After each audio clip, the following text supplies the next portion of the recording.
Enquanto a Chica estiver tocando ao piano, vamos abaixar as nossas cabeças e estarmos em espírito de oração.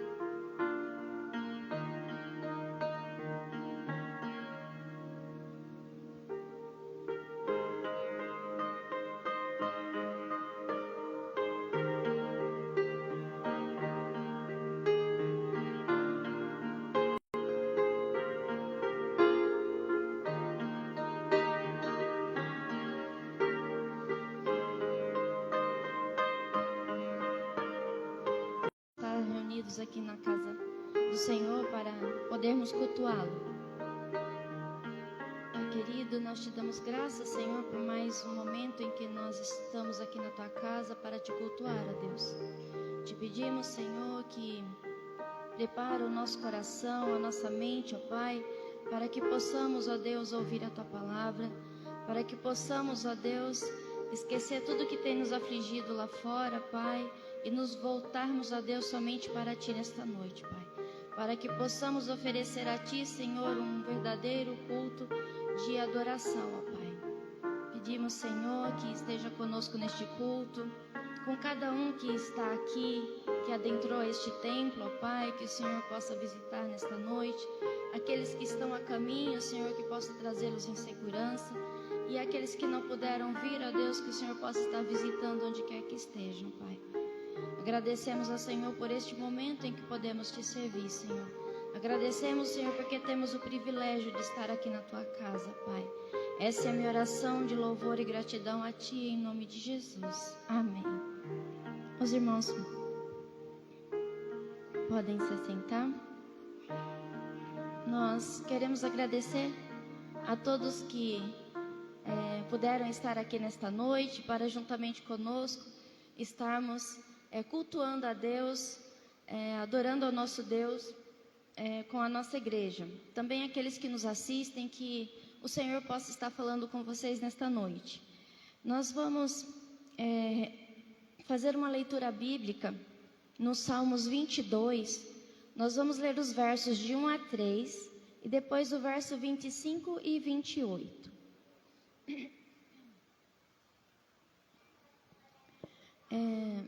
Assentados mesmo, mas em referência à palavra do nosso Deus, nós vamos fazer a leitura responsiva. Eu vou ler o primeiro verso, o 1, os irmãos leem o segundo, o terceiro e depois o 25 a 28. Vamos estar lendo aqui na projeção para que não tenha conflito de tradução. Deus meu, por que me desamparaste? Por que te alongas no meu auxílio e das palavras do meu bramido?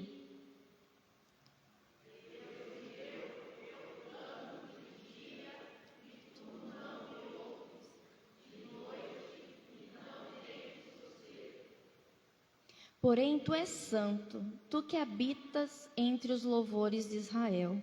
O 25, a igreja.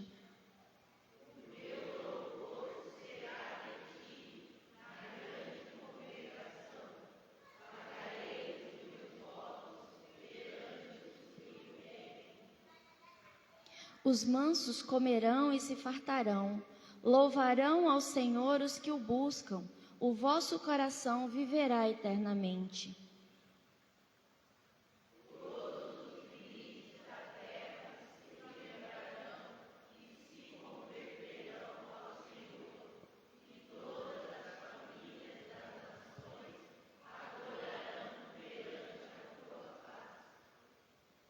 Porque o reino é do Senhor e Ele domina entre as nações. Amém? Que nós possamos guardar esta palavra do Senhor nos nossos corações.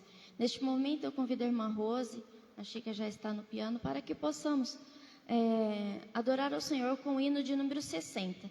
E para isso eu convido os irmãos a se colocarem em pé.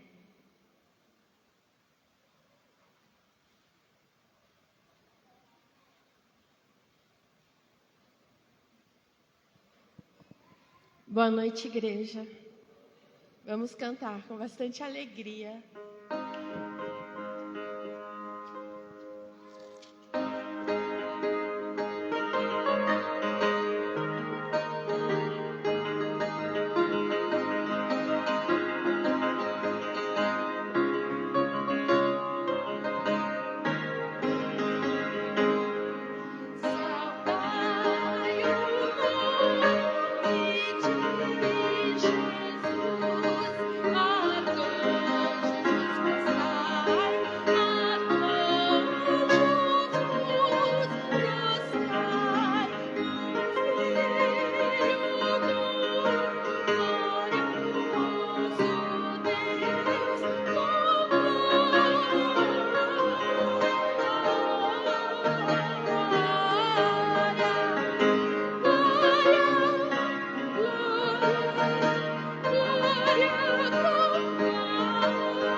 Os irmãos podem se assentar.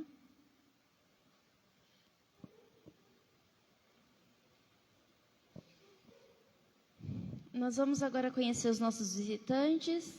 Já não são pela primeira vez, né? Eu acredito. A Marlene, né? Irmã da Rose, que está sempre conosco. Marlene, obrigada por mais uma vez estar aqui conosco. Também nós temos... Eu só lembro o nome da Nenê, que é a Radassa, e o Lucas. A Fernanda, o Lucas, e a Nenê está dormindo, né? E a irmã Luzia, que está mais uma vez conosco. Tem mais uma irmã conosco, seu nome...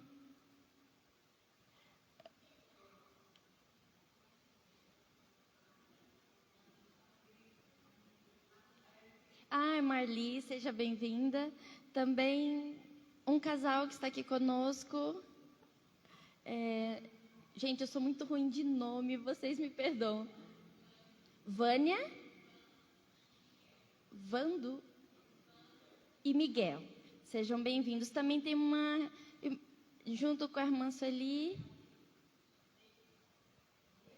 a Meire, isso.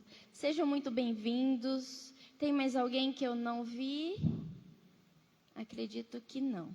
Vamos colocar em pé agora e nós vamos cantar, né, louvar o nosso Deus com alguns cânticos. E enquanto nós estivermos cantando este cântico, eu quero convidar você a cumprimentar os nossos visitantes, mas lembrando que também estamos louvando o nosso Deus. Então vamos cantar juntamente conosco, né, em adoração ao nosso Deus. És tu única razão. Então, Senhor Jesus é a única razão pela qual nós estamos aqui nesta noite. E eu convido você a se colocar em pé.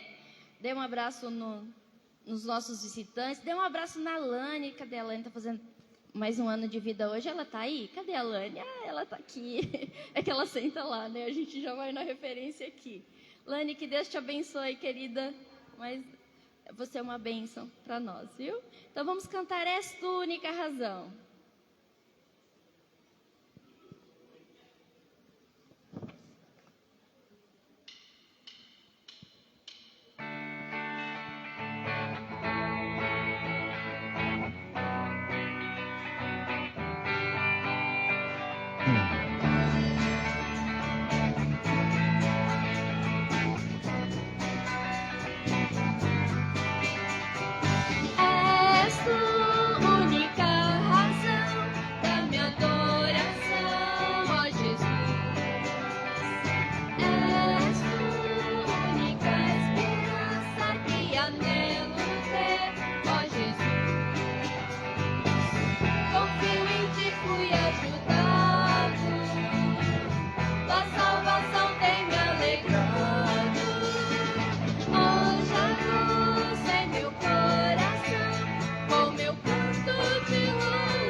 Bom, eu vou dar um spoiler daqui do que vai acontecer na semana que vem, mas hoje vai ser só um ensaio, tá bom?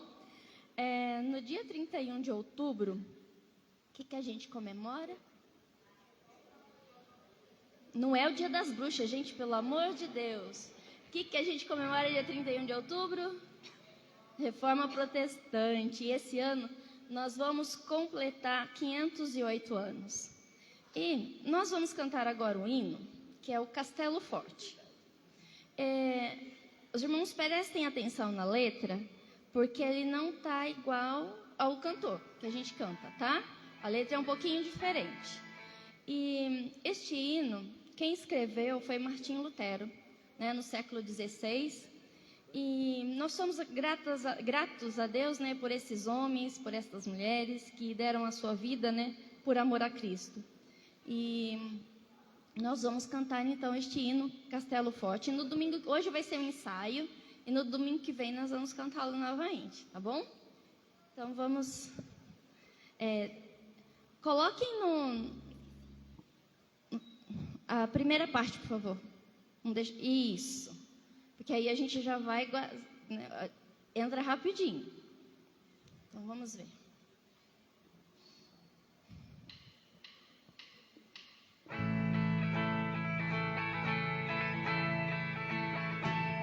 Castelo forte é o nosso Deus,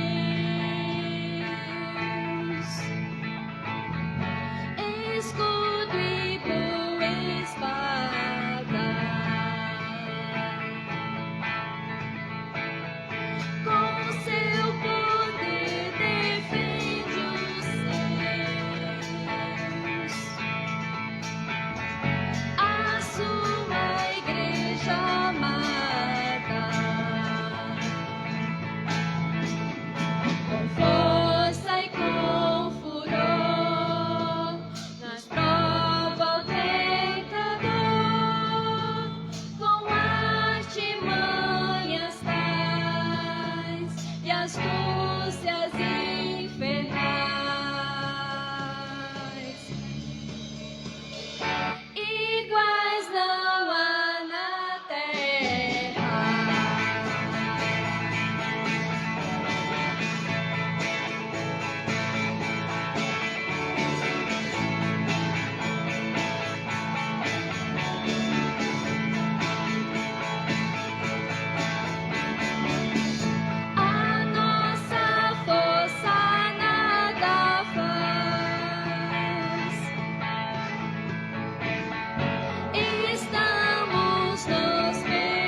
Defende-nos, Jesus, o que venceu na cruz, Senhor dos altos céus, que sendo o próprio Deus,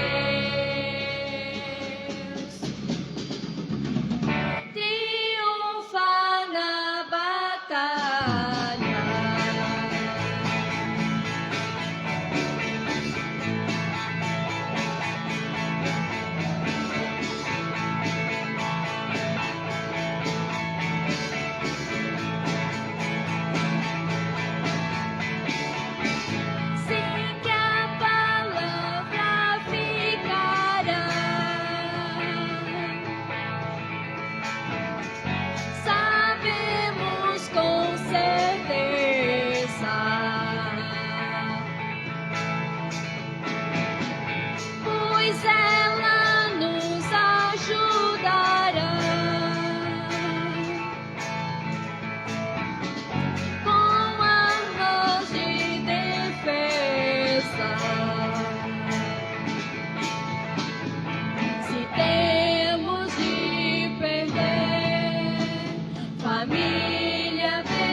homens com a Ju.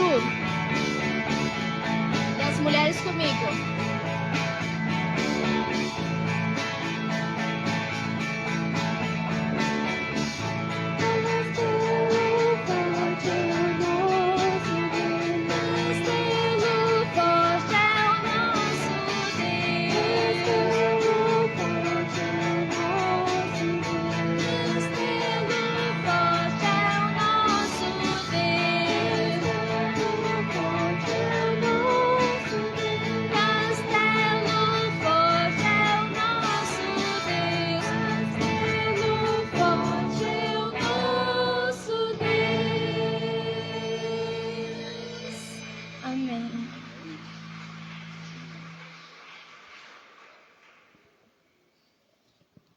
Ficou lindo, de como ensaio, né? Ficou muito bonito. Nós vamos cantar um cântico agora, que é Deus de Promessas. Eu estava meditando nesta semana, né? Neste cântico, e tem um versículo em Jó, capítulo 42, do verso 5, em que Jó ele diz assim: com o ouvir dos meus ouvidos ouvi, mas agora te veem com os meus olhos. Jó, ele conhecia a Deus somente de ouvir, mas depois ele conheceu a Deus de perto, com os olhos dele, né? Antes ele só ouvia falar. E muitas vezes nós também conhecemos a Deus só de ouvir. E por muito tempo eu conheci a Deus só de ouvir, porque eu nasci num lar cristão.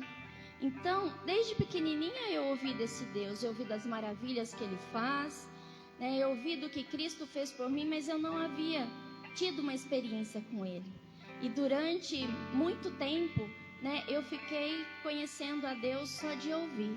Mas houve o tempo em que eu conheci o meu Deus, dele estar aqui perto, né, de viver uma experiência com Ele, quando eu necessitei de socorro, né, como nós lemos o Salmo hoje, quando eu necessitei de socorro, o Senhor, Ele estava comigo. Aí eu conheci o Deus de perto, né?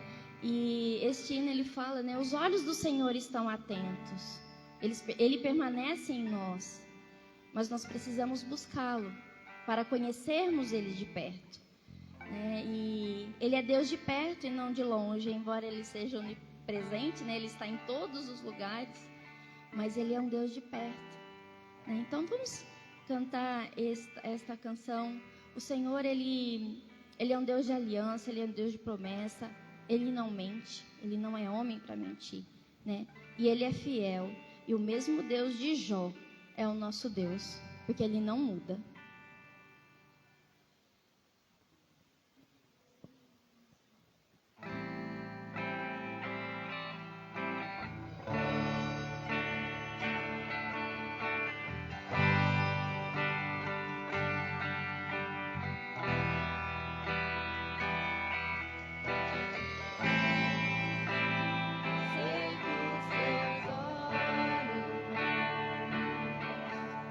Sempre atentos permanecem em mim,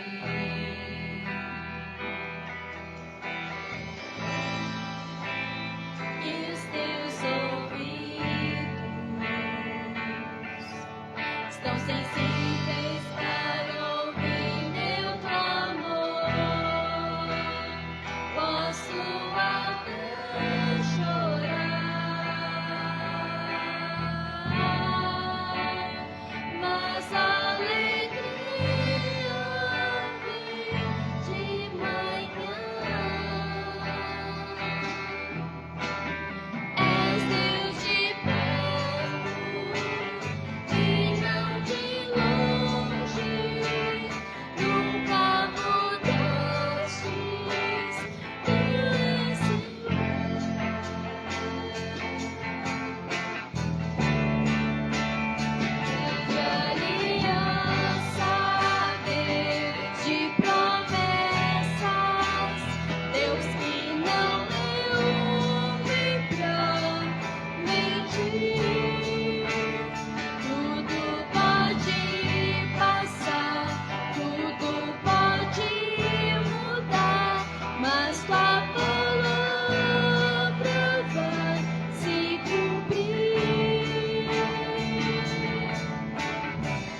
sei que os teus olhos,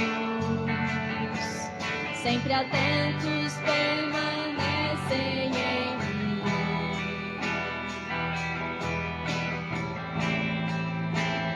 E os teus ouvidos estão sensíveis para ouvir meu clamor. Posso até chorar, mas a alegria vem de manhã. És Deus de perto e não de longe, nunca mudastes, tu és fiel.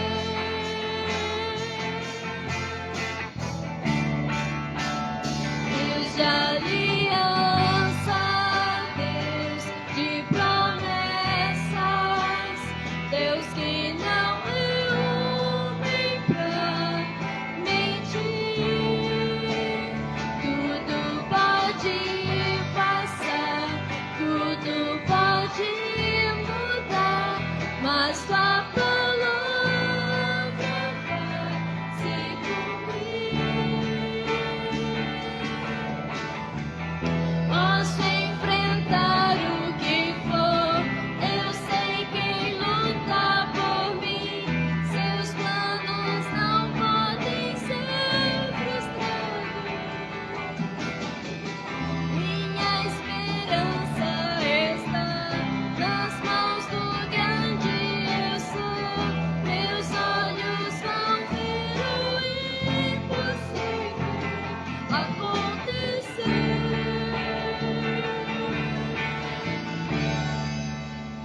Deus de aliança, Deus de promessas, Deus que não é homem pra mentir. Tudo pode passar, tudo pode mudar, mas tua palavra vai se cumprir. Deus de aliança, Deus de promessas, Deus que não é homem pra mentir. Tudo pode passar, tudo pode mudar, mas tua palavra vai se cumprir.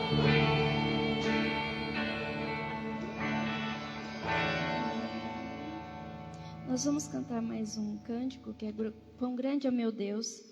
E se você estiver cansado e quiser se sentar, fique à vontade. E nós vamos agora cultuar a Deus com os nossos dízimos e as nossas ofertas, né? Então, os irmãos que se sentirem à vontade podem estar depositando a sua oferta ou o seu dízimo no gasofilácio, enquanto nós estivermos cantando Quão Grande é o Meu Deus.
Faz a terra se alegrar, faz a terra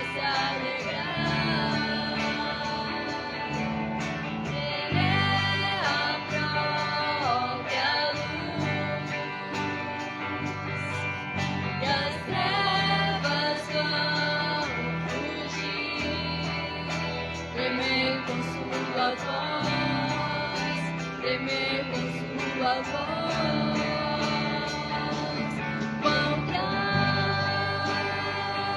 é o meu Deus, cantarei quão grande é o meu Deus, e todos hão de ver quão grande é o meu Deus.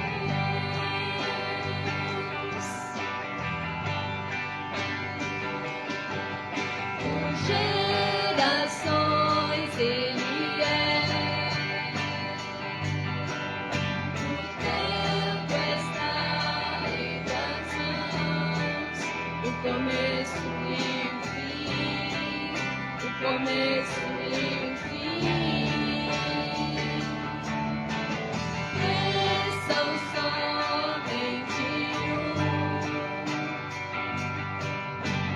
Filho, Espírito e Pai, Cordeiro e Leão, Cordeiro e Leão. Quão grande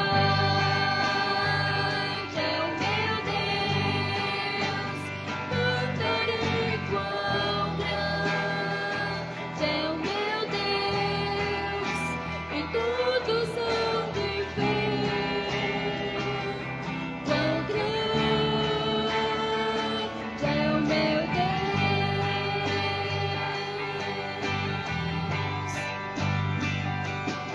Sobre todo nome eu sei, tu és digno do louvor. Eu cantarei quão grande é o meu Deus,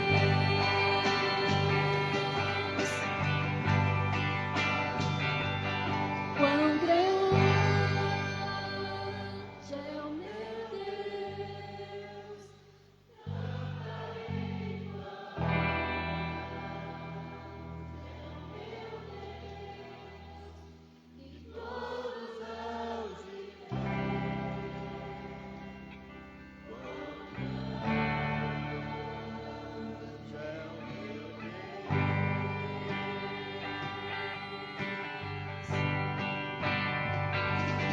Quão grande é o meu Deus, cantarei quão grande é o meu Deus, e todos hão de ver quão grande é o meu Deus.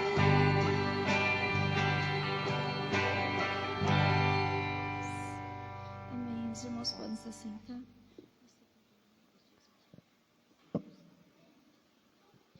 Nós vamos então orar pelos dízimos e ofertas. Eu convido o pastor, a Ju, acho que pode ficar aqui, que também convido as crianças, para que o pastor esteja orando por eles, também agradecendo a Deus pelos dízimos e pelas ofertas.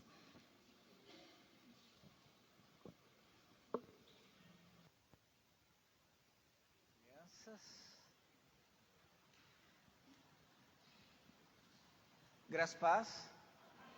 Amém. Só um lembrete.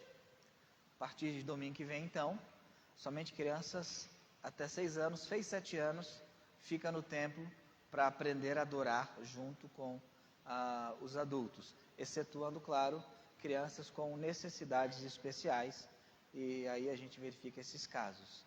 Então, a partir de domingo que vem, as crianças mais velhas, de 7 anos para baixo, que não fizeram 7 anos, todas vão para a salinha, caso queiram, e os maiores ficam aqui conosco, amém? Então vamos orar. Senhor Deus e Pai, muito obrigado, Deus, pela adoração que o Senhor nos proporcionou te dar, Senhor. Deus, te pedimos que nós como igreja continuemos a exaltar o Salvador, Senhor.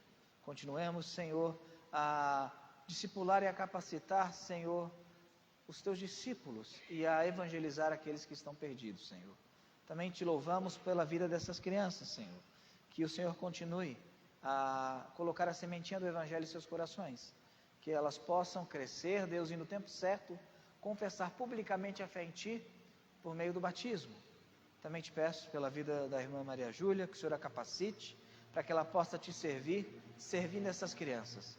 Te louvamos também pelos dízimos e ofertas, que o Senhor nos dê sabedoria para gerir bem os recursos, para que o Teu reino aqui se expanda, Senhor. Essa é a nossa oração, em nome de Jesus. Amém.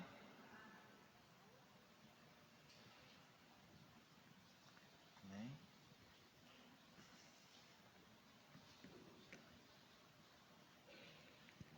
Meus irmãos, vamos abrir no livro dos Salmos, Salmo de número 8.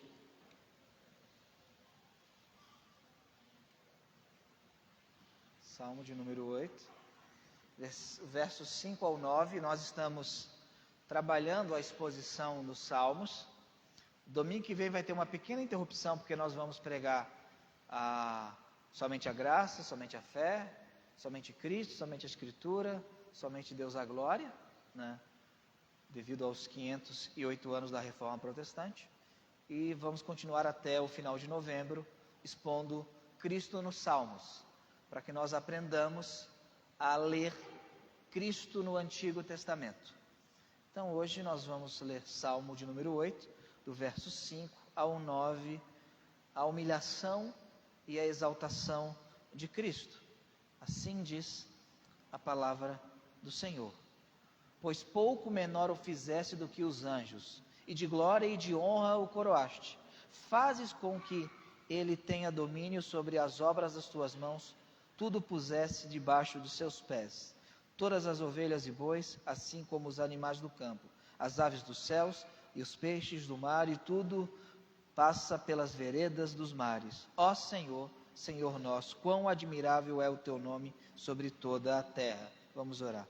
Senhor Deus e Pai, obrigado pela tua palavra, Senhor, e eu te peço que teu Espírito Santo aplique a mensagem aos nossos corações, e que nós possamos ver, Senhor, o Senhor consertando a história por meio de Cristo Jesus, por meio do segundo Adão, que nós possamos ver que a exaltação e a humilhação de Cristo foram necessárias para a redenção de nós como humanidade, como seres humanos, e que nós possamos glorificar o fato que um dia Cristo reinará de maneira plena e soberana sobre toda a criação.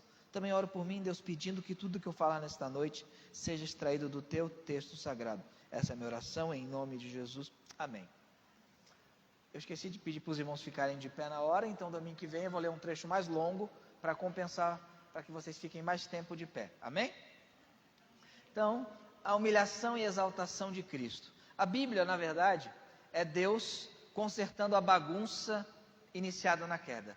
Obrigado, irmão. Toda a história da redenção, o plano da redenção, toda a teodiceia que nós encontramos nas Escrituras, é Deus consertando a queda. É Deus consertando aquilo que entrou no mundo e não deveria ter entrado, que é o pecado, que é a morte, que é o afastamento de Deus. E este salmo em específico é uma ode ao ser humano.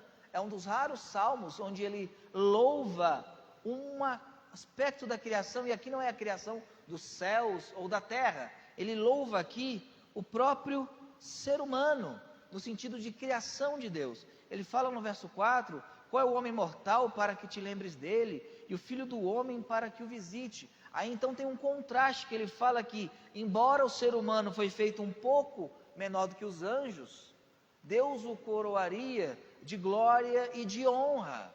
Só que no Novo Testamento, isso é aplicado não à humanidade em geral, mas à pessoa de Jesus Cristo. Talvez na sua tradução, o verso 5, esteja, pois pouco menor o fizeste do que Deus.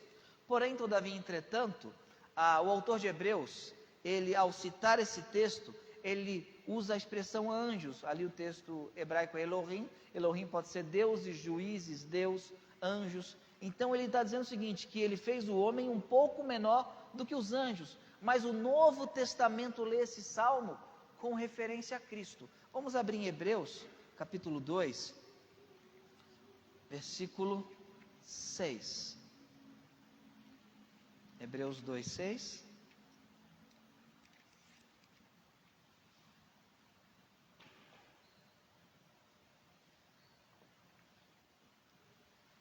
diz o seguinte: mas em certo lugar testificou alguém dizendo: que é o homem para que dele te lembres, ou o filho do homem para que o visites?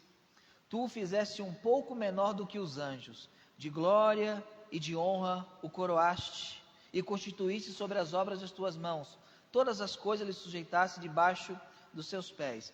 E se você observar no verso 5, ele está falando do filho, porque não foi aos anjos que sujeitou o mundo futuro, de que falamos. Então o autor de Hebreus, ele olha esse salmo e ele fala: Deus está falando de Cristo, esse salmo é aplicado a Cristo. Então este salmo que promete um mundo futuro a Cristo, ele está falando da humilhação de Cristo, da obediência de Cristo e da glória de Cristo.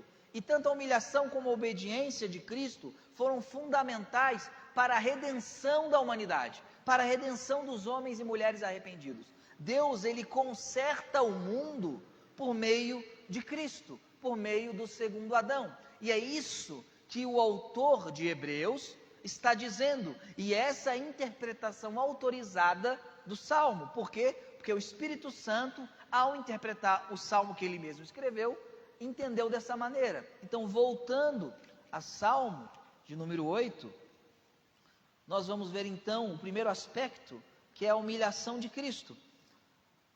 Pois pouco menor o fizesse do que os anjos. O Filho unigênito seria menor do que os anjos. Isso é interessante, porque o próprio fato de se encarnar, de se tornar ser humano, já era uma, o quê? Humilhação. O Salmo está dizendo que o Filho, de acordo com Hebreus, o Deus encarnado, o Filho unigênito, aquele que tem a mesma essência do Pai, aquele que tem o DNA do Pai, seria feito menor do que os anjos. E temos aqui um paralelo com uma criatura que a tradição, baseado na expressão Hillel, costuma traduzir por Lúcifer. O que Lúcifer queria ser? Maior do que quem? Do que os anjos, igual a Deus. Então, Lúcifer, o diabo, o nome que você quiser dar, né, Satanás, ele queria ser maior do que Deus, maior do que os anjos, igual a Deus. Agora, o Cristo que vai consertar toda a bagunça, ele será então menor do que os anjos. Um queria ser maior do que os anjos, o outro que era maior do que os anjos, se tornou menor do que os anjos. Há um paralelo muito grande entre os dois aqui, e lá em João 14, 28, um texto muito usado pelas testemunhas de Jeová, João 14, 28, diz o seguinte: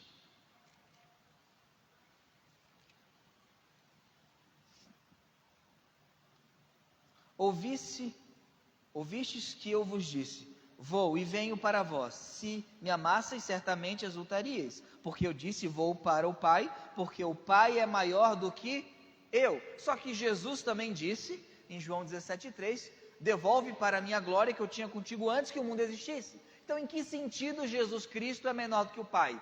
Ele não é menor do que o Pai ontologicamente, isto é, em sua natureza divina, ele não é menor do que o Pai, porque ele é o próprio Deus, mas em sua humanidade, ele é menor do que o Pai, porque ele é menor do que os anjos. Então a humilhação começa com um Deus de toda a criação se tornando menor do que a sua criação. Porque lá em Colossenses capítulo 1, vamos abrir, isso tudo levará à redenção dos pecadores arrependidos. Colossenses 1, 16, diz o seguinte: porque nele foram criadas todas as coisas que há nos céus e na terra, visíveis e invisíveis, sejam tronos, sejam dominações, sejam principados, sejam potestades, tudo foi criado por ele e para ele. O verso 17, ele, Jesus, é antes de todas as coisas, e todas as coisas subsistem por ele. Agora note o exemplo de Jesus Cristo. Jesus Cristo criou os anjos, criou todas as coisas, e ele vem ao mundo um pouco menor do que os anjos. Tanto é que após o seu batismo, ele escuta uma voz dizendo: tu és o meu filho amado, em quem me comprazo. Aí ele é transportado pelo Espírito ao deserto e aparece uma figura a ele, antes um querubim, e ele diz o seguinte: se tu és o Filho de Deus. O que o Senhor Jesus tinha acabado de escutar? Tu és o meu filho amado. Aí vem Satanás e fala: se tu és o Filho de Deus. Note, temos aqui Deus encarnado sendo tentado por uma criatura, perguntando a ele se de fato ele era o Filho de Deus, depois do testemunho do Pai. Porque um pouco menor do que os anjos o fizeste. Então a humilhação de Cristo, ela começa não na cruz. Nós, que somos influenciados pela paixão de Cristo, do Mel Gibson, nós acreditamos que a humilhação começa na semana da paixão. Ela começa no momento em que Maria ficou grávida. Nesse exato momento, que o Deus, a qual o universo não pode conter, foi contido no ventre. Por isso a expressão que muitos não gostam, Theotokos, mãe de Deus, no início não era que ela era rainha do céu, nada disso. É que o que ela portava era Deus. O que estava no ventre dela era Deus. Então, o Salmo diz o seguinte, que o Deus encarnado seria humilhado porque seria menor do que os anjos. E para que ele seja menor do que os anjos, uma coisa teve que acontecer. O Filho unigênito assumiu a natureza humana. De que maneira então ele seria menor do que os anjos? Vamos abrir em Filipenses 2, 5 a 8, que é uma leitura desse salmo, é uma interpretação desse salmo. Filipenses 2, 5 a 8.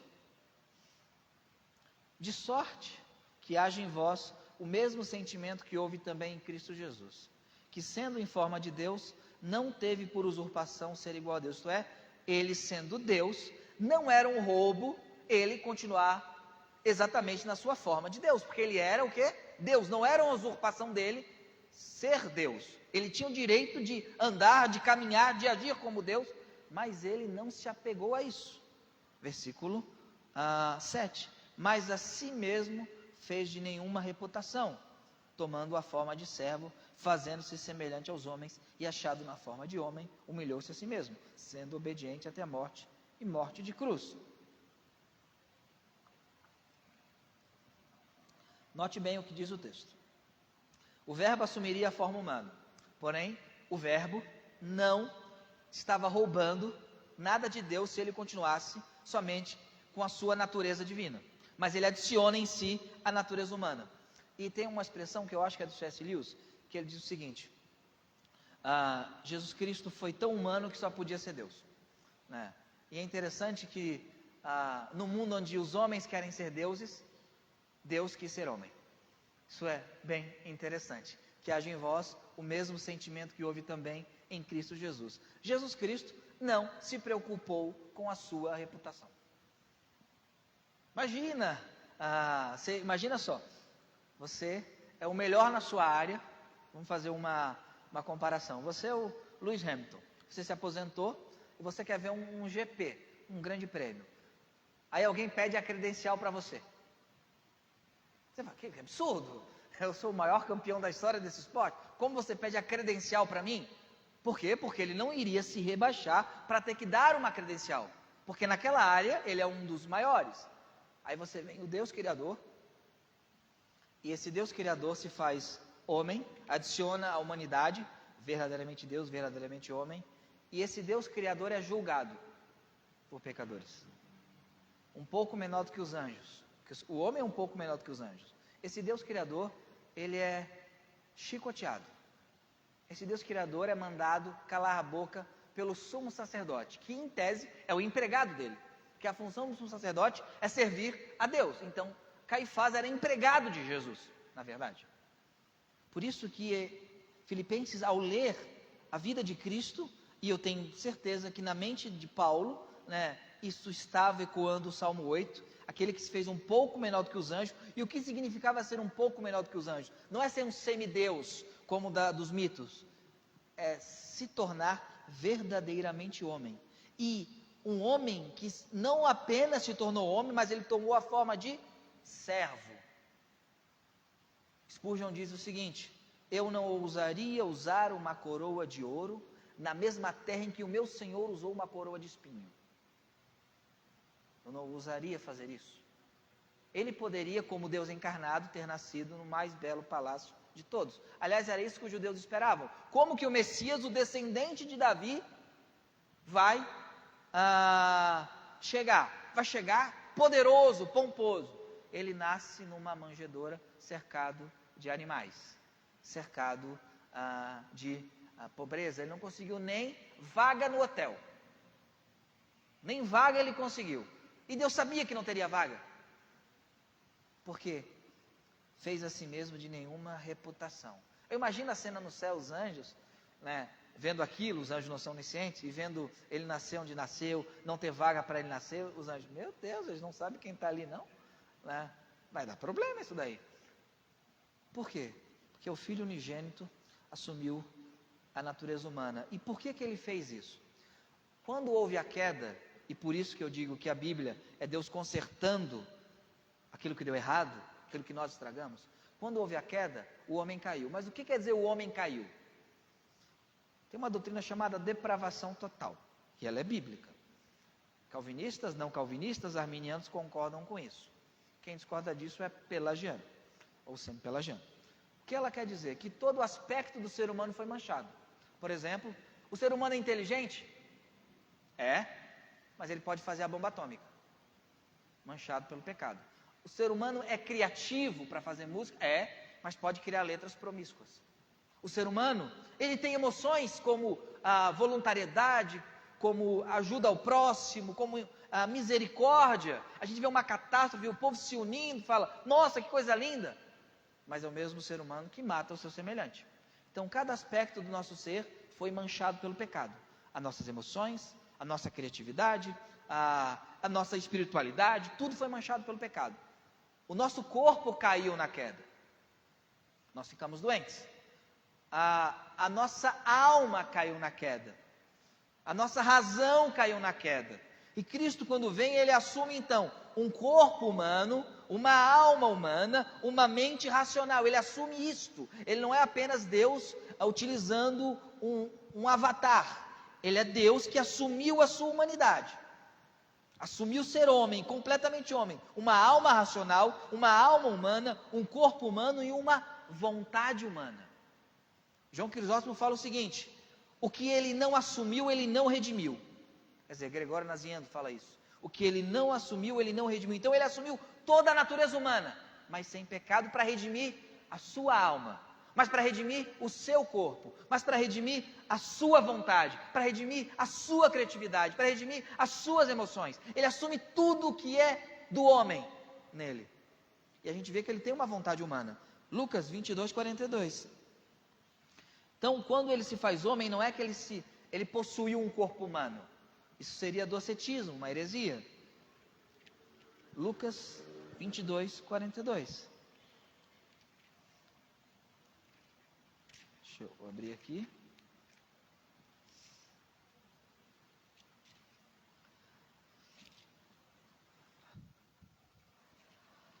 Diz o seguinte: dizendo, Pai, se queres, passa de mim este cálice, todavia não se faça a minha vontade, mas... E aqui é o que nós chamamos de mistério. Jesus Cristo, uma única pessoa, tem duas naturezas, uma natureza humana e uma natureza divina. E a sua natureza humana tem uma vontade humana. E nessa vontade humana, como todo homem, ninguém fala, que tempo bom para ser crucificado. Ninguém faz isso. Ninguém faz isso. Ele ficou apavorado e aterrorizado em sua natureza humana, na sua vontade humana, com a cruz. Então Cristo assumiu uma vontade humana. Entenda uma coisa, Cristo quando foi tentado, ele não teve por usurpação ser igual a Deus, ele não utilizou de seus atributos e glória divina. Ele não fez isso. Ele venceu como um ser humano. Ele dependia do Pai, ele orava ao Pai, ele pedia ao Pai. Não porque ele não poderia fazê-lo sem o Pai, ele poderia, como Deus que é, dar uma ordem e as coisas aconteceriam. mas ele decidiu, ao assumir a humanidade, vou fazer as coisas como um homem faria. Então eu preciso fazer um milagre, eu vou orar ao Pai. Eu preciso pedir sabedoria para escolher os discípulos, eu vou orar ao Pai. E eu não vou usar sempre a minha onisciência. Por isso que ele se surpreendia com a fé das pessoas. Por isso que ele fala, o dia e a hora não compete a mim, nem ao Filho, sabe? Mas somente o Pai. Porque em sua humanidade, ele era limitado, não em sua divindade. Então entenda que a humilhação de Cristo não é só vir aqui.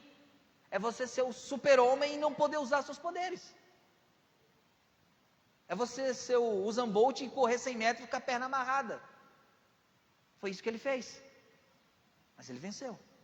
Então, quando fala um pouco menor do que os anjos, entenda uma coisa, a distância de Deus para os anjos é... E a distância dos anjos para os homens também é grande. Então, o Criador do Universo, para que redimisse a natureza humana, assumiu a natureza humana. Toda a natureza humana. Para que toda a natureza humana fosse redimida. Para que um dia as suas emoções sejam redimidas no novo céu e na nova terra. Para que um dia o seu corpo não tenha nenhuma mancha do pecado e da fraqueza, porque nós temos. Para que um dia você tivesse um corpo glorificado. Ele recapitula a história humana. Era assim que a igreja primitiva lia a vida de Cristo. Uma recapitulação de toda a história humana. E assumindo a natureza humana, ele então deve alguma coisa. Porque a natureza humana deve obediência ao Pai. Por isso que ele fala, não seja feito o que eu quero, mas o que tu queres. Vamos ver novamente Salmo e continuar a pensar no que isso significa. Pois pouco menor o fizeste do que os anjos. Entenda uma coisa, os anjos têm obrigação de obedecer o Pai? Sim, teve uns anjos que não obedeceram e se deram mal, né? Não foi muito bem para eles. Logo, em sua natureza humana, Cristo tem a obrigação de obedecer o Pai. E a gente vai ver algo maravilhoso em Hebreus capítulo 5.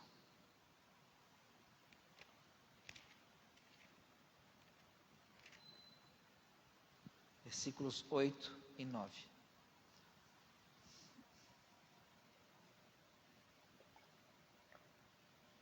Aqui tem um contraste. Não, eu sou crente de muito tempo, tenho nada para aprender. Olha só o que diz o texto. Ainda que era o quê? Filho. Aprendeu a obediência por aquilo que padeceu. E sendo ele consumado, veio a ser a causa de eterna salvação para todos os que lhe obedecem. O texto está dizendo algo maravilhoso. Em sua humanidade, Jesus Cristo foi aperfeiçoado. Ele aprendeu. Ele aprendeu a obedecer. Para que então, no futuro, toda a humanidade redimida, os que creem, obviamente, os que não creem não, mas toda a humanidade redimida, pudesse obedecer. Para que você pudesse obedecer no céu perfeitamente ao Senhor, Cristo teve que vir aqui, assumir a humanidade e ele obedecer perfeitamente ao Senhor. Estava tudo bagunçado. Estava tudo errado. Então ele vem e ele aprende a obedecer. Ele aprendeu a obediência por meio daquilo que ele padeceu. E assim, você ser obediente a Deus, aceitar as adversidades, não é fácil, mas não é impossível. Mas imagina se você tivesse o poder, com uma única frase, de destruir o Império Romano. Não, Pilatos, acabou. Acabei de matar o César. Como? Daqui. Falei, morreu, acabou. Ele poderia fazer isso. Mas ele aprende a obediência. Ele não murmura. Ele não reclama. Tendo o poder em sua divindade para acabar com qualquer problema. Note uma coisa, quando os soldados do templo e de Roma vão com Judas pegar Jesus, prender Jesus, ele fala, quem é Jesus? Jesus fala, ego eimi, eu sou. Sabe o que acontece com aqueles soldados? Eles caem no chão. Só com a frase, eu sou, ego eimi, que é a mesma frase utilizada por Deus em Gênesis 3, em Êxodo 3, 15 e 16. Eles caem no chão. E aqui Cristo então, ele aprende a obedecer, tendo todo o poder para não cumprir nada. Porque ele não era obrigado a cumprir nada. Para quê? Para que ele, sendo consumado, aperfeiçoado, completamente qualificado, ele fosse a causa de eterna salvação. Se você é salvo também pela obediência de Cristo. É que a gente tem uma questão que a obra da cruz nos salvou. Mas se na vida de Cristo ele não tivesse uma obediência perfeita, o sacrifício não seria válido. Porque ele tinha que cumprir a lei. E ele cumpriu de maneira perfeita, e ele cumpriu como homem. Ele não teve ajuda. Ele não, agora eu vou usar aqui meus poderes, cumprir a lei. Ele não fez isso. Não é que ele perdeu os poderes. Se alguém falar que Cristo perde os seus atributos divinos, isso é heresia. Deus não pode deixar de ser Deus, obviamente. Ele apenas não utilizou de suas prerrogativas divinas. Então Cristo aqui, ele em sua natureza humana devia obediência ao Pai, e ele obedece ao Pai perfeitamente. E por quê? Lá em Gênesis, tem aquilo que nós chamamos de pacto de obras. O Spurgeon estava certo, falando que o entendimento central do Evangelho se baseia no pacto de obras, da graça e da redenção. Deus faz um pacto com Adão. Um pacto muito simples de cumprir. Adão, está vendo esse terreninho aqui, esse jardim? A gente lê jardim e acha que é o bicão, né? Tipo, é do tamanho do Iraque. Você pode comer de tudo, querido. Então imagina um jardim do tamanho do Iraque. O que a mulher estava fazendo lá da árvore que vem a serpente? Não sei, né? Você imagina do tamanho do Iraque o negócio. Você pode comer de tudo. Uma natureza não caída. Uma natureza perfeita. Você imagina o tamanho dos frutos, né? Imagina, depois que houve a queda, Deus falou, acho que eu vou colocar semente na melancia, né? Imagina o tamanho dos frutos, uma coisa maravilhosa. E Deus dá uma ordem. A árvore do conhecimento do bem e do mal você não come, mas já tinha a árvore da vida eterna, não sei porque não foram lá. O que quer dizer isso? A árvore do conhecimento do bem e do mal. É uma árvore que, ao comer, ele estaria dizendo que ele definiria o que era bem e o que é mal. Agora eu conheço, eu defino o que é bem e o que é mal. É a árvore da independência de Deus. Nós definimos o que é bem e o que é mal. Nós dizemos o que é bem e o que é mal. Não Deus alheio a Deus. Por isso que a serpente fala, se vocês comerem, vocês serão como deuses. Aí o que Deus fez? Se fez homem. Entendem o paralelo? Então havia um pacto ali. Se você não comer, Adão, você cumpriu o pacto. Se você comer, você quebrou o pacto. Adão fez o quê? Comeu. Vamos abrir em Romanos 5, 12. Romanos 5, 12. Diz o seguinte. E aqui para os irmãos, alguns irmãos, porventura, tiver algum irmão evolucionista, você tem um problemão. Porque se não houve Adão, não houve queda. Se não houve queda, não tem redenção. Se não tem redenção, não tem salvação. E Jesus Cristo não serviu de nada. Então, Adão tem que existir. Portanto, como por um homem entrou o pecado no mundo, e pelo pecado a morte, assim também a morte passou a todos os homens, por isso que todos pecaram. Porque temos uma natureza corrompida, todos pecamos. Pecamos porque somos pecadores. Nós somos a árvore, o pecado em nós, ele faz com que pecamos. E nós, então, herdamos essa morte com Adão. Versículo 19. Por quê? Como pela desobediência de um só homem, muitos foram feitos pecadores. Assim, pela o quê? Obediência de muitos serão feitos justos. Qual é o paralelo aqui? O primeiro Adão, ele caiu. Ele quebrou o pacto das obras. Então Deus, ele coloca um segundo Adão. Um último Adão. Que vai viver as experiências de Adão. Adão foi tentado? Cristo foi tentado. Israel ficou no deserto quanto tempo? Cristo ficou no deserto quanto tempo? Então, Jesus, ele vai recapitular toda a história da redenção. Ele vai recapitular tudo o que ocorreu. Ele é tentado por Satanás no deserto. Adão é tentado, em primeiro lugar, com a comida. Aqui tem pão. Adão é tentado com a soberba da vida. Você será como Deus. Lança-te daqui, que vão te aplaudir. porque Deus não vai deixar que você morra. Então, uma recapitulação perfeita entre a tentação de Adão e a tentação de Cristo, porque Jesus é Adão, ali em 1 Coríntios 15. Então, Deus o Filho, ao se encarnar, ele vai recapitular a história humana. Ele vai se fazer um pouco menor do que os anjos, ele será o nosso Adão. 1 Coríntios 15, versículo 45.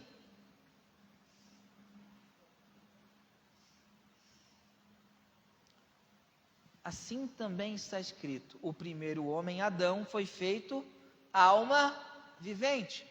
O último Adão em espírito vivificante. O primeiro Adão era apenas uma alma que vivia. O segundo Adão é um espírito vivificante. Isto é, o que nele está nos dá vida.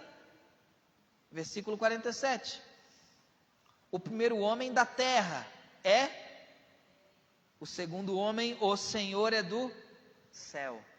Então note o paralelo, e isso que a gente tem que entender. Por que Cristo se tornou menor do que os anjos? Por que ele se encarnou? Ele se encarnou porque ele tinha que recapitular a história humana.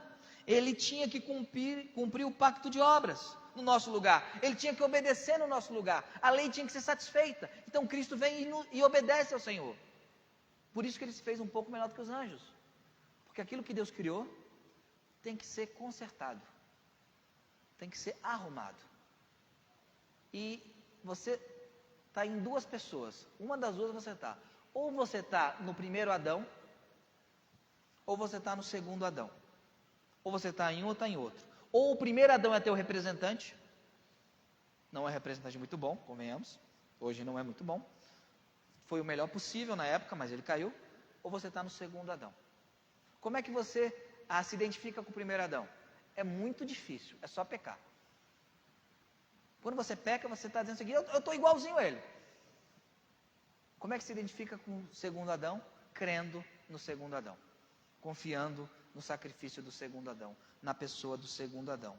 Então, como ele se encarnou, ele deve então obediência, e ele obedece à lei de maneira perfeita, e Cristo cumpre o pacto das obras, para que ele receba então a glória de Cristo. Voltando para o Salmo, versículo 5 em diante.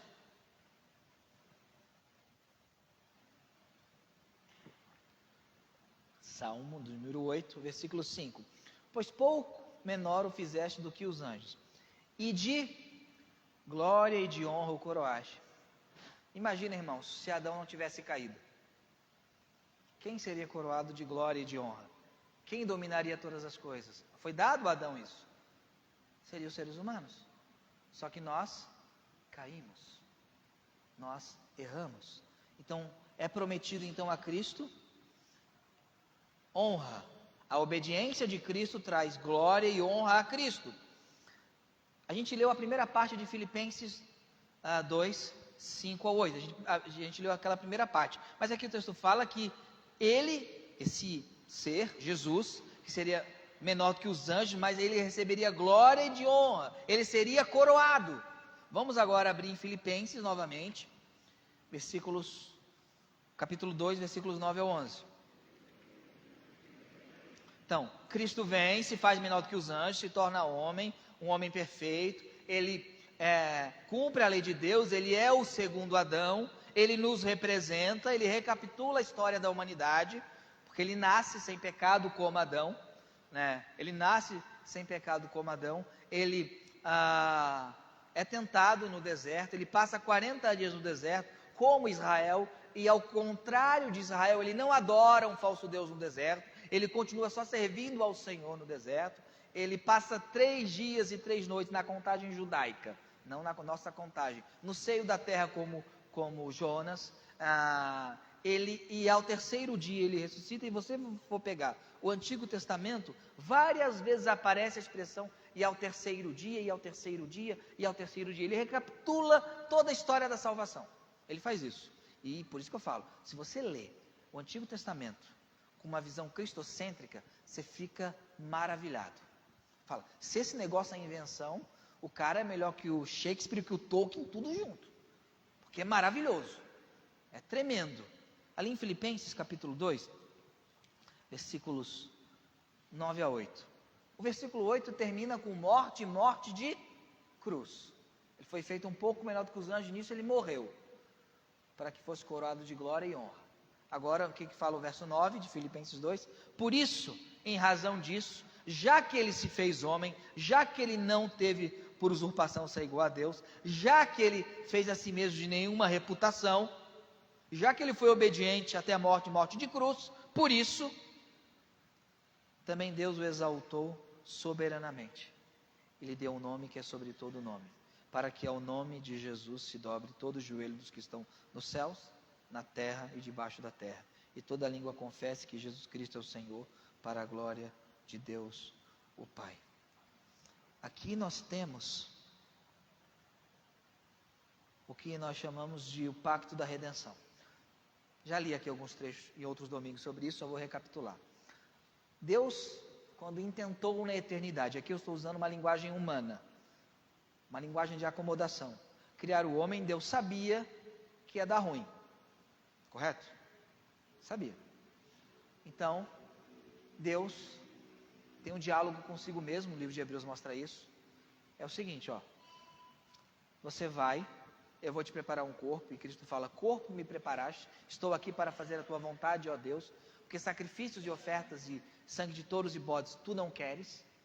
Então, Deus o Pai, ele decide o seguinte, que Deus o Filho, o Logos, o Verbo, ele iria encarnar, ele iria sofrer, ele seria humilhado pela encarnação, propriamente dita, e iria receber a sua ira, e como recompensa, Deus o Filho, no pacto da redenção, que é na eternidade, receberia então o nome que está sobre todo nome, receberia então glória e honra, e receberia o mundo vindouro.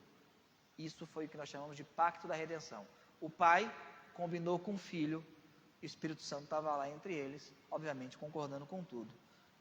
Isso nos mostra o seguinte, que esta obediência trouxe glória e honra a Jesus. E mais do que isso, esta glória que será dada a Jesus, recuperou o domínio para o homem. Versículos 6 a 8 de Salmos. Note bem. Verso 6 de Salmos 8. Fazes com que ele tenha o quê? Domínio sobre as obras das tuas mãos. Tudo puseste debaixo dos teus pés. Aí vem Jesus e fala, foi-me dado todo o poder aonde? No céu e na terra. Isto daqui não é cumprido no primeiro Adão, é cumprido no segundo Adão. Então Deus dá todo o domínio, dá todo o poder a este que se fez um pouco menor do que os anjos. Todas as ovelhas e bois, assim como os animais do campo, as aves do céu e os peixes do mar e tudo o que passa pelas veredas dos mares. Nós não conhecemos nem 10% dos mares. Mas Deus o Pai dará a Deus o Filho, que se fez um pouco menor do que os anjos, todo o domínio. O domínio perdido pela quebra do pacto das obras será restaurado em Cristo. Ali em Gênesis capítulo 1, versículo 26 a 28, temos um dos objetivos para que nós fomos criados. Gênesis 1, 26 ao 28, diz o seguinte: E disse Deus, façamos o homem à nossa imagem conforme a nossa semelhança. Só um parênteses aqui. Eu quando leio esse texto e vou para o Gênesis 3, eu falo, a serpente prometeu para o homem o que o homem já tinha. E o homem perdeu. É mentiroso mesmo, né? É o pai da mentira. Eu estou te vendendo esse relógio, mas eu já tenho, mas se você comprar de mim, você vai ter. Aí você compra e você perde o relógio. Foi isso que aconteceu.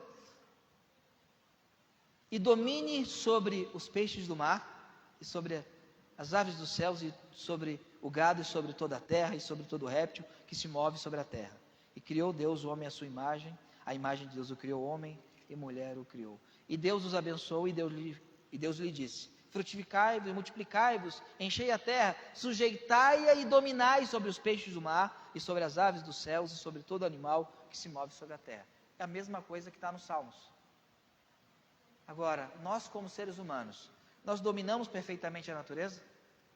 Não. Às vezes nós somos como um vírus, né? Alien, a série de filmes Alien, a gente vem, muda o ambiente e depois destrói ele muitas vezes. Nós não conseguimos dominar como deveríamos. Somos mordomos da terra. Foi-nos dada a terra. E a terra se tornou maldita por nossa causa e ela se tornou hostil. Só que Deus disse que no segundo Adão, esse domínio perdido seria recuperado. É prometido que no pacto da redenção, o que foi perdido pelo homem seria recuperado. Por isso que em 1 Coríntios 15, vamos abrir, versículo 27. 1 Coríntios 15, 27.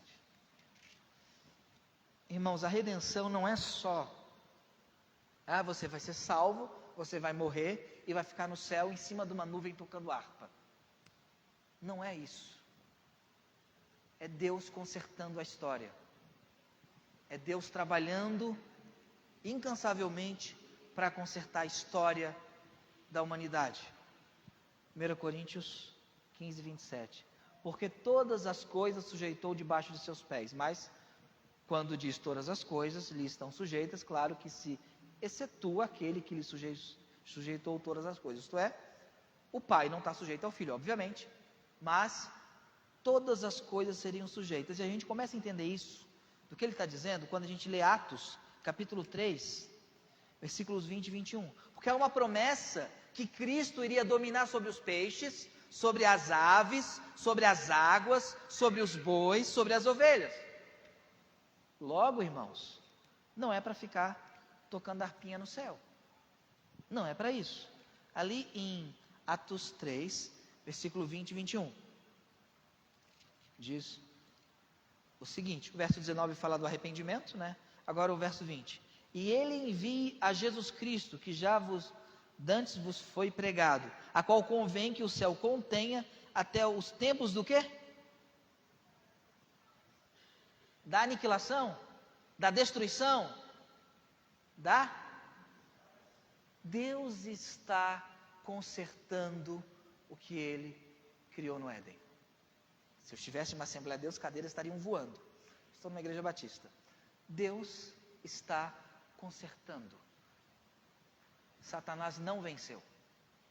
Muito longe disso. Aliás, o Éden vai parecer uma maquete quando Deus terminar de fazer a sua obra. Porque você imagina, para fazer esse mundo maravilhoso, levou 6 dias, já está um tempinho já, que ele está trabalhando, você imagina o que vai ser.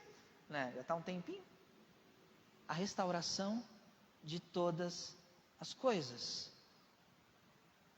De tudo, dos quais Deus falou pela boca de todos os seus santos profetas, desde o princípio. Deus está dizendo, eu vou restaurar. E toda a linguagem bíblica é essa. Eu vou restaurar a criação, eu vou restaurar o homem, eu vou restaurar Israel. Eu vou restaurar, eu vou restaurar, eu vou restaurar. Aqui é uma promessa que o Senhor Jesus Cristo, o homem perfeito, vai governar novo céu e nova terra, a nova criação. E a primícia disso, a prova disso, é que você é uma nova criatura. Eis que tudo se fez novo. Você é um brindezinho. Você é uma gotinha do que Deus vai fazer. Que Ele já te ressuscitou espiritualmente. Você estava morto. Ele não te aniquilou. Ele ressuscitou você. Ele vai ressuscitar toda esta criação. Ele vai restaurar toda essa criação. Os peixes do céu, os peixes da água, melhor dizendo, do céu, se vê peixe voando, fuja. É mutante, é Chernobyl. As aves do céu, né, toda a criação será restaurada por Ele. O Cristo que se humilhou, tomando a natureza humana, as nossas limitações, será exaltado. E a humanidade será exaltada com Ele.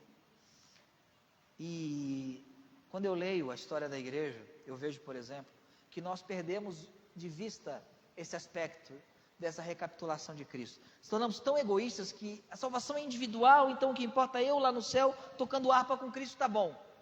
Isso é tão pouco. Isso parece, sabe o quê? Eu sei que os irmãos são crentes e não viram. Já viram a Viagem, a novela? Eu sei que vocês não viram a Viagem, a novela, ninguém aqui conhece o Alexandre. Sabe, o Antônio Fagundes lá naquela graminha, andando lá e para cá. Gente, essa não é a visão cristã de céu. Essa não é a visão cristã daquilo que Deus nos prometeu. É algo muito maior. É a restauração de tudo. Onde o Éden vai parecer uma maquete de colégio. Uma maquete de primário. E quando eu leio a história da igreja, eu vejo Justino Marte, no século II, tendo a mesma interpretação, Irineu de Leão, no século II, Tertuliano, no século II, Cipriano, Atanásio e tantos e tantos e tantos outros, né? E eu quero, para encerrar, que vocês abram em Apocalipse 22, 2. E temos aqui, como diria a geração moderna, o easter egg. O que é um easter egg? É um negocinho que o olho treinado vai perceber. Um easter egg. Estou falando aqui da Nova Jerusalém. Diz o seguinte: no meio da sua praça, e de um e de outro lado do rio, estava a árvore da vida, que produz 12 frutos, dando seus frutos de mês em mês. E as folhas da árvore são para a saúde das nações. Irmãos, o que te lembra uma árvore? Estava onde a árvore? No Éden. No Éden tinha rio? Tinha rio. Tinha rio. E aqui é uma árvore que dá vida, que cura. Tinha uma árvore da vida no Éden? Tinha. O que Deus está dizendo? Eu vou restaurar tudo. Eu vou restaurar todas as coisas. Por que essa árvore produz 12 frutos? Imagina, o pessoal pega isso literalmente, imagina a fila de bilhões de pessoas esperando para comer o fruto, um por mês. Ia demorar uma eternidade mesmo. Por que é 12 frutos, um fruto por mês? De mês em mês. Não tem tempo em que a árvore não seja frutífera. Ela é frutífera todo o tempo. Por que 12 frutos? São quantos apóstolos? São quantas tribos? São quantas colunas em Jerusalém? 12 apóstolos. São quantas portas? 12 tribos. São quantos anciões? 24. Quanto é que é 12 mais 12? O povo de Deus vai se alimentar continuamente desse rio e dessa árvore. Deus, Ele está dizendo, no início tem uma árvore, um jardim, e geralmente na praça tem um jardim. Tem uma árvore, tem um jardim, tem rio. Satanás vem e ele bagunça a história. E Deus começa então a consertar a história. Aí ele vai chegar no fim da história. É isso que Salmo está dizendo. Agora você tem que ler Salmo 8, à luz do Novo Testamento, para entender qual era a esperança da igreja. A esperança da igreja nunca foi: eu vou ser salvo, vou para o céu, vou ficar tocando harpa. Nunca foi. A igreja tinha esperança de ver todos os reinos terrenos derrubados. Não por força militar, mas pela vinda do Senhor. E na vinda do Senhor, Ele instaurar novos céus e nova terra, em que habita a justiça. Ele usa toda essa linguagem do Antigo Testamento e diz: aquilo que deu errado, aquilo que foi bagunçado, eu vou consertar. Isso é o objetivo do Evangelho: consertar todas as coisas que o homem estragou. Mas sem a aniquilação do homem, mas a restauração do homem. Se os irmãos de José querem pegar José, colocar em um buraco, vender como escravo, Deus, do intento maligno dos irmãos de José, tinha um intento bom. A queda tinha um intento maligno. Deus pega esse intento maligno, e Deus é muito mais inteligente que Satanás. Satanás é um carrapato tentando mover o Everest. E Deus transforma a queda em um processo que será maior do que o Éden. Porque Deus vai restaurar tudo. Esse é aquele que foi feito um pouco menor do que os anjos. E o texto fala: e de glória e de honra o coroaste. Faze com que ele tenha domínio sobre as obras das tuas mãos. Tudo puseste debaixo de seus pés. Todas as ovelhas e bois, assim como os animais do campo, as aves do céu e os peixes do mar, e tudo o que passa pelas veredas dos mares. Ó Senhor, Senhor nosso, quão admirável é o teu nome sobre toda a terra. E eu termino aqui mostrando como Deus enganou a morte. O salário do pecado é o quê? A morte. Então quem pecou tem que morrer. Jesus pecou? A morte, ao matar Jesus, perdeu o direito de ter a gente. Que agora Ele pode nos resgatar da morte, pode nos ressuscitar, porque é Deus consertando até mesmo a morte. É isso que Deus nos promete. Vamos ficar em pé. Vamos orar e após isso haverá um especial do irmão Ricardo e da irmã Raquel, se não me engano. Vamos orar.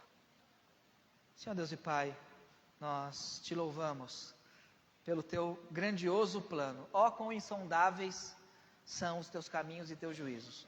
Ó Senhor, que sabedoria do Senhor. Deus, Satanás não sabia onde estava se metendo quando tentou atrapalhar a tua criação. Pois o Senhor consertará tudo e ficará tudo muito, muito, muito melhor. Deus, te louvamos, porque toda a criação será redimida por meio da cruz do Calvário. Porque Cristo será coroado de glória e honra. Ele já reina hoje, mas consumará o seu reinado na sua vinda. E nós queremos, Senhor, um dia estar em Nova Jerusalém, naquela praça, diante daquela árvore e daquele rio, onde não haverá templo, pois o Cordeiro será o seu templo. Nós, Senhor, como tua noiva, Senhor, nós esperamos ansiosamente estas bodas, que não vão durar 1 ano, 2 anos, 7 anos, durarão uma eternidade, Senhor. Eu também oro, Senhor, se porventura alguém aqui que está no primeiro Adão, que ainda não te recebeu como Salvador e Senhor da sua vida, que o teu Espírito Santo aplique a mensagem e ele venha se render e entrar nessa história redentiva maravilhosa que culminará em um universo glorificado. E a tua igreja possa ser consolada, sabendo que a nossa esperança não está aqui, está nos céus, onde habita justiça. E um dia nós receberemos estas coisas. Por isso, Senhor, as aflições que nós passamos nesse mundo não são para comparar com a glória que será revelada. Essa é a nossa oração, em nome de Jesus Cristo. Amém.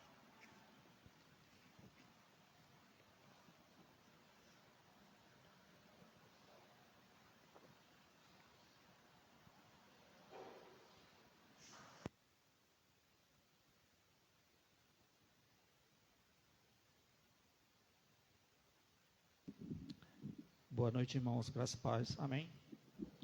Continuando salmodiando, quero cantar uma canção que está em Salmo 24. 84. Só baixa um pouquinho o retorno, só. Está dando microfonia um pouquinho. Aqui, ó.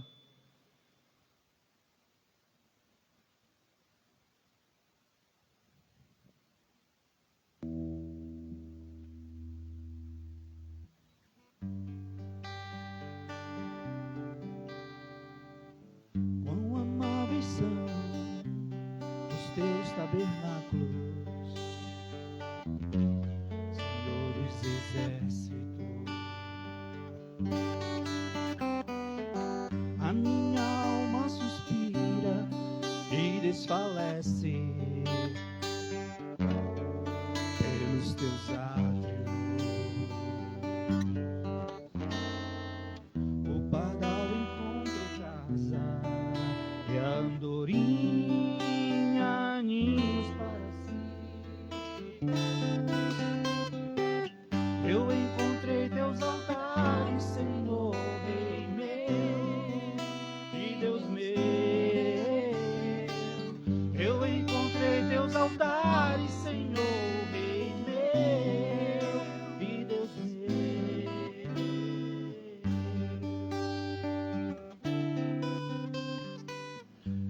Bem-aventurado aqueles que habitam em tua casa, pois um só dia falhou nos teus átrios, vai mais que mil. O pardal encontrou casa e a andorinha ninhos para si.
Convido mais uma vez a Rose e a Chica. Nós vamos estar cantando o hino de número 119.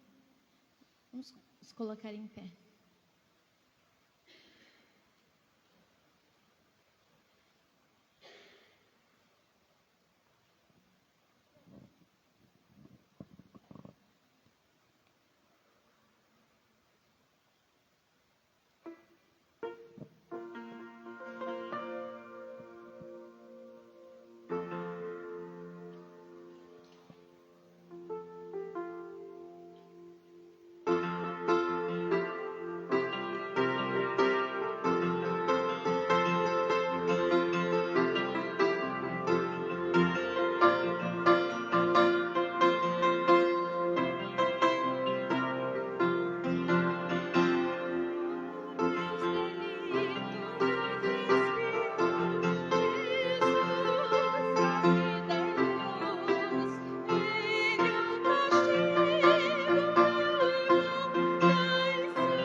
Podem se sentar, nós estamos chegando mais no final do nosso culto e eu convido a Léo para que esteja passando os nossos avisos da semana, os irmãos estejam atentos, né, para estarem acompanhando a nossa programação.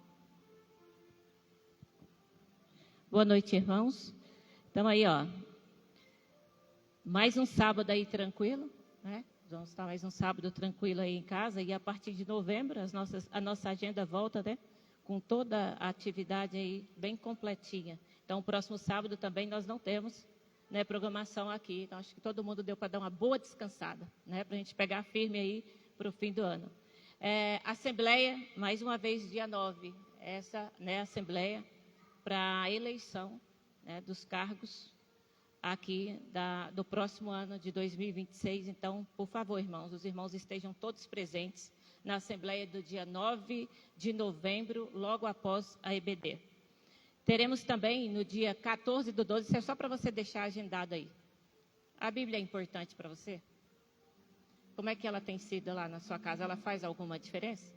Se você deseja participar deste culto, 14/12, segundo domingo de dezembro, nos procure, tá? Vamos adorar a Deus pela palavra dele. E se não fosse a palavra do Senhor na nossa casa, no nosso lar, na nossa família, né? Vai pensando nisso. Então, vai junto à família, agradeça a Deus pela sua palavra, né? Lâmpada para os meus pés é a tua palavra e luz para o meu caminho. Luz para a minha família, luz para todos aqueles que seguem. Pensa nisso e agradeça lá nas reuniões de família, né?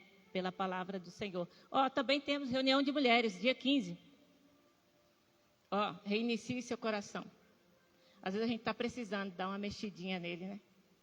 Então não deixe de ir nesse encontro. Vai ter uma Uma moça lá, ó, a Eliana, psicóloga, vai estar falando. Tem uma inscrição, tá? Também está aí, já está no grupo da igreja. Se você deseja participar, já faça a sua inscrição, que é justamente para receber a gente melhor, para estar tudo preparado lá, e o valor é R$30, ok? Se você deseja participar do conjunto do Natal, olha, nos procure. Dê seu nome, por favor, para que possamos também cantar no dia 21/12 aqui na nossa igreja. Às quartas-feiras nós temos culto de oração. Nós terminamos Obadias, é um livro grande, trabalhoso, né? Para você que não veio, então na próxima quarta você esteja aqui para continuar estudando Obadias. O pessoal está atento, né? Acabou Obadias, claro que acabou Obadias, né? Nós vamos começar Jonas, pastor? Ixi, nós já passamos por ele, então olha só que delícia. Nós vamos começar Jonas, Obadias, Jonas, né? Então, você quer saber como é que termina a história desse homem? Vem aqui aprender o começo para saber o fim, né? Na próxima quarta-feira, às 20 horas, tá? Domingo, às 9 horas também, EBD. Irmãos, isso não é um aviso, é um pedido. Os irmãos levem para casa, né? Pela esposa do pastor Josafá, a irmã Lucia. Eu estive falando com ela essa semana e ela disse assim, Deus tem trabalhado, Léo, de uma forma muito especial na minha vida. Ela teve problemas e continua tendo problemas, e ela foi essa semana ao médico e teve uma redução. Isso é só o Senhor para fazer. E o meu coração se alegra muito. As pessoas passam pelas nossas vidas e ela deixa as marcas. Algumas deixam as marcas que a gente quer esquecer, e outras deixam a marca que a gente quer caminhar para sempre, né? E a Lucia é uma delas. Todo mundo que conhece a Lucia aqui sabe que a gente leva no coração sem pesar nenhum. Então, bom Senhor, o Deus nosso que começou a obra, Ele vai completá-la. Vamos orar para que isso aconteça, que seja feita a vontade do Senhor. Eu acho que vocês já viram lá o estrago. Nós não falamos de construção esses dias, né? Mas quem veio no EBD, quem veio na quarta, viu todo o material chegando. Hoje já viu que está tudo arrumando lá. Então, a obra, olha só, com um coração generoso, a obra avança. A nossa construção está a todo vapor. Contribua com amor. Se for com pesar, não dê não. Na hora que colocar o espelho lá, ele não quebrar. Só dê com alegria, com muita alegria no seu coração, tá bom? Não deixe de participar. Como é bom. E aí é como terminou o sermão. Ó Senhor, Senhor nosso, como é bom ter o Senhor na nossa vida. Como é bom poder depositar nossa confiança no Senhor. Como é bom ter Ele como o Senhor da nossa casa, da nossa família. Amém? Então pense aí com carinho, não fica, aquilo que dá, deu. O que não der, não fica de fora não. Abraça, tá bom? Obrigada. A Léo tem razão. Quem não vem na quarta está perdendo estudos maravilhosos aí com os pequenos profetas menores, né? Já estamos lá no livro de Jonas e vamos começar nessa quarta. Então não falte, né? Esteja conosco. Como o pastor diz, né? Os homens, vem bastante mulher no culto de oração. E eu fico muito feliz que Deus ele tem respondido as nossas orações, né?